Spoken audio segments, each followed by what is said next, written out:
Assalamualaikum warahmatullahi wabarakatuh.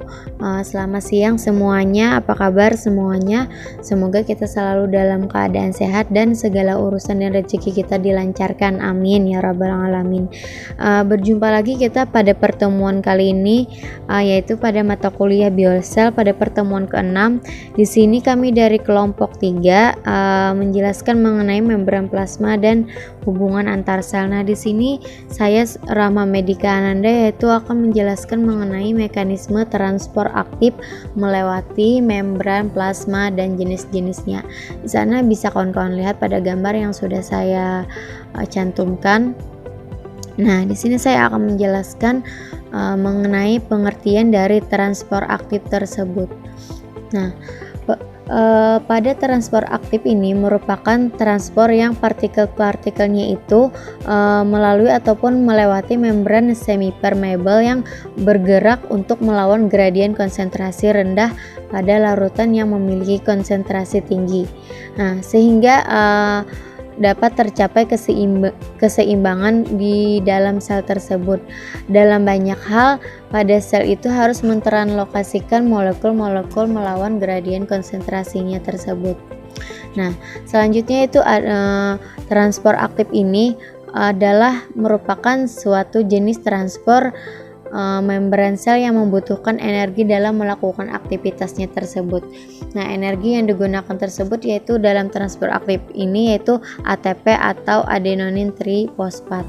Di sana bisa kawan-kawan lihat pada gambar yang saya cantumkan yaitu transport aktif tersebut. Bisa kawan-kawan lihat.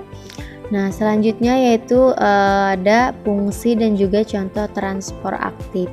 Nah, fungsi dari transport aktif ini yaitu apakah kalian ataupun teman-teman tahu? Nah, fungsi dari transport aktif ini yaitu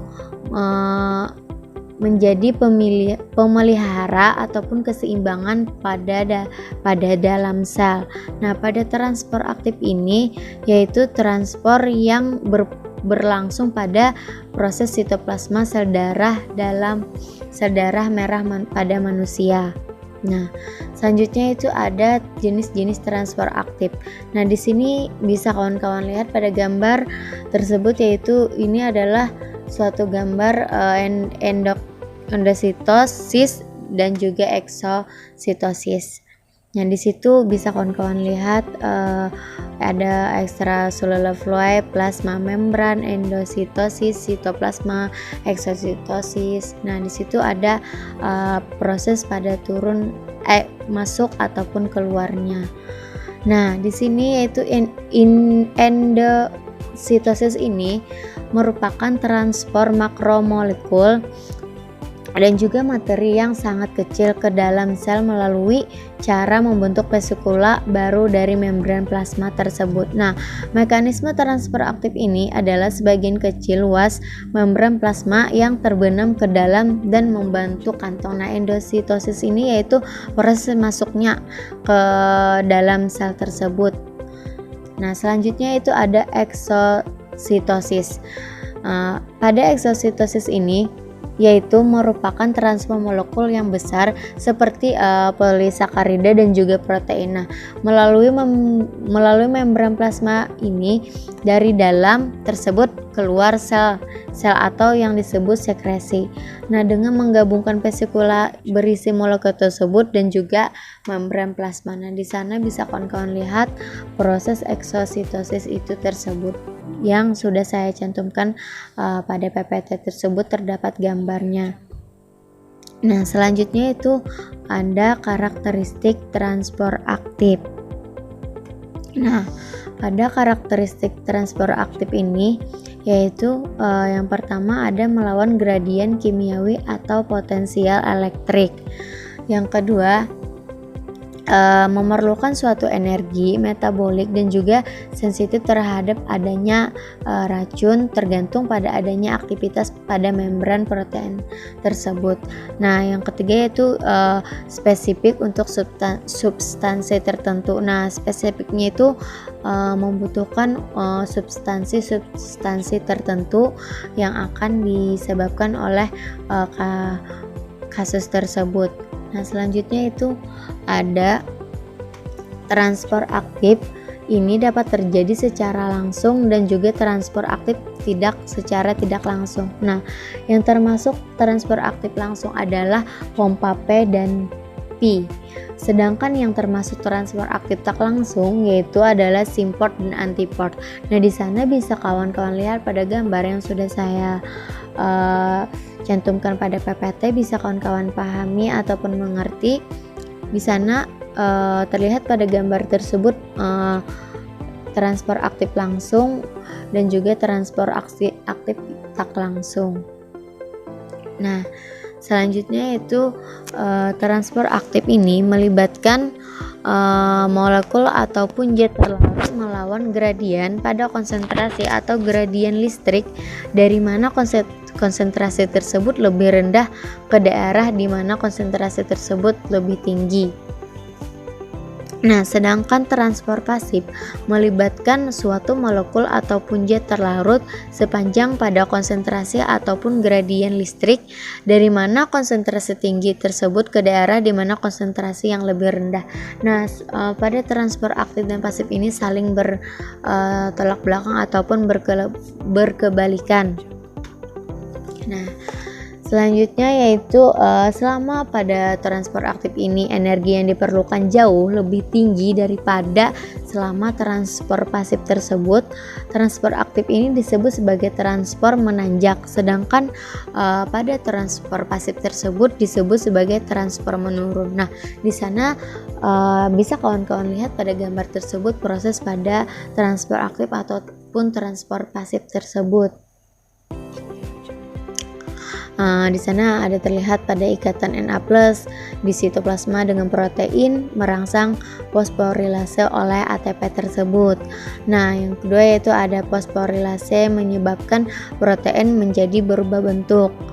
Yang ketiga yaitu dengan mengubah bentuk Na+ dilepas keluar sel diikat dan K+ dari luar sel diikat tersebut. Nah, yang keempat yaitu ada ikatan K+ yang merangsang dilepasnya kelompok fosfat. Yang kelima yaitu hilangnya fosfat tersebut mengembalikan bentuk semula protein K+ dilepas dalam sel. Yang keenam yaitu ada siklus diulang. Nah, di situ bisa kawan-kawan pahami sedikit terhadap gambar yang saya cantumkan tersebut. Selanjutnya yaitu ada membran plasma. Nah, ataupun membran sel. Pada membran plasma ini merupakan dari batas kehidupan. Nah, membran plasma ini memisahkan sel yang hidup. Membran plasma ini juga memiliki ketebalan sekitar 8 nanometer. Nah, pada susunan membran plasma ini dilengkapi ataupun dijelaskan menurut suatu model pada mosaik cair. Membran plasma ini pun memiliki struktur seperti lembaran yang tipis. Pada membran plasma ini juga tersusun dari molekul-molekul lipid ataupun yang disebut sebagai lemak. Nah, pada protein dan juga sedikit karbohidrat yang membentuk suatu lapisan dengan sifat dinamis dan juga asimetris. Bersifat dinamis karena memiliki struktur seperti fluida atau yang disebut zat cair, sehingga pada molekul lipid dan juga protein tersebut dapat bergerak. Nah, pada bersifat asimetri karena komposisi protein tersebut dan juga lipidnya, sisi luarnya tidak sama dengan sisi dalam membran sel tersebut. Selanjutnya yaitu ada fosfolipid terdiri dari bagian kepala atau fosfat dan ekor atau yang disebut asam lemak. Nah, pada sisi kepala itu merupakan sisi hidrofilik atau yang disebut suka air yang menghadap keluar membran plasma tersebut. Nah, pada sisi ekor ini merupakan sisi hidrofobik atau yang disebut tidak suka air yang bersembunyi di bagian dalam membran plasma. Nah, sisi kepala dan juga sisi ekor ini saling berkebalikan, yang satu sisi kepalanya suka air dan sisi ekornya tidak suka air. Nah, pada bagian membran plasma ini menghadap pada luar sel. Pada dalamnya itu terdapat karbohidrat yang melekat pada protein membran atau fosfolipid. Fungsi biologis membran plasma ini bergantung pada molekul-molekul penyusunnya, yaitu yang disebut lipid, protein, dan juga karbohidrat.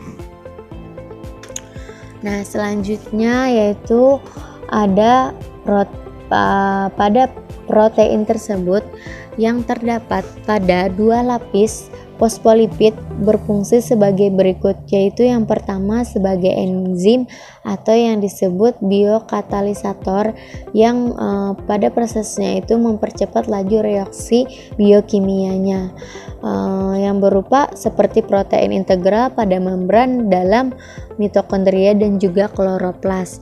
Pada enzim-enzim tersebut juga berperan dalam tahap transport elektron guna pembentukan pada ATP atau yang disebut adenosin trifosfat yaitu sebagai sumber energi. Itu yang pertama, dan yang kedua yaitu merupakan saluran tempat lewatnya berbagai materi pada membran plasma tersebut.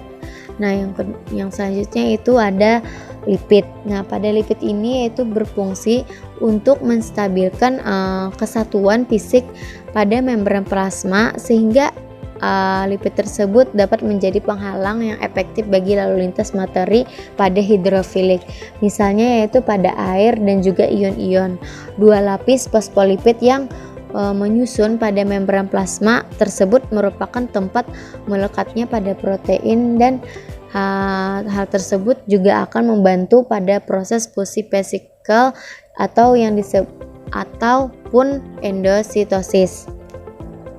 Selanjutnya itu ada karbohidrat melekat pada bagian kepala fosfolipid. Nah, ataupun pada protein yang berada pada sisi membran plasma ini menghadap ke bagian luar sel. Pada karbohidrat ini berkaitan dengan lipid yang disebut juga sebagai glikolipid. Pada glikolipid ini mempunyai fungsi ataupun berfungsi sebagai sinyal ataupun pengenal untuk interaksi antar sel. Nah, hal tersebut saling bersinyalkan seperti interaksi antar sel tersebut. Nah, selanjutnya yaitu pada membran plasma ini berfungsi sebagai tempat keluar dan masuknya ion ataupun molekul dan juga senyawa dari mau masuk ataupun ke dalam pada sel tersebut. Nah, pada membran plasma ini juga bersifat selektif atau yang disebut permeable, yaitu memiliki suatu kemampuan untuk melakukan seleksi terhadap ion, molekul, dan juga senyawa yang melalui pada membran plasma dapat ditransfer secara pasif atau aktif. Nah, di sana bisa kawan-kawan lihat pada gambar PPT yang sudah saya cantumkan, yaitu terdapat karbohidratis, heraprotein, integral protein, chain protein, membran plasma. Di situ terdapat pada proses yang sudah saya jelaskan tersebut. Nah, sekian penjelasan dari saya ya. Mohon maaf jikalau ada kesalahan saat penyampaian ataupun penjelasan. Jikalau ada dari teman-teman yang kurang paham ataupun belum mengerti, bisa kita tanyakan nanti pada sesi diskusi ataupun sesi pertanyaan tanya jawab, bisa ditambahkan atau bisa enggak, bisa juga. Nah, mohon maaf jikalau terdapat kesalahan. Billahi taufiq wal hidayah. Waridawal inayah. Wassalamualaikum warahmatullahi wabarakatuh.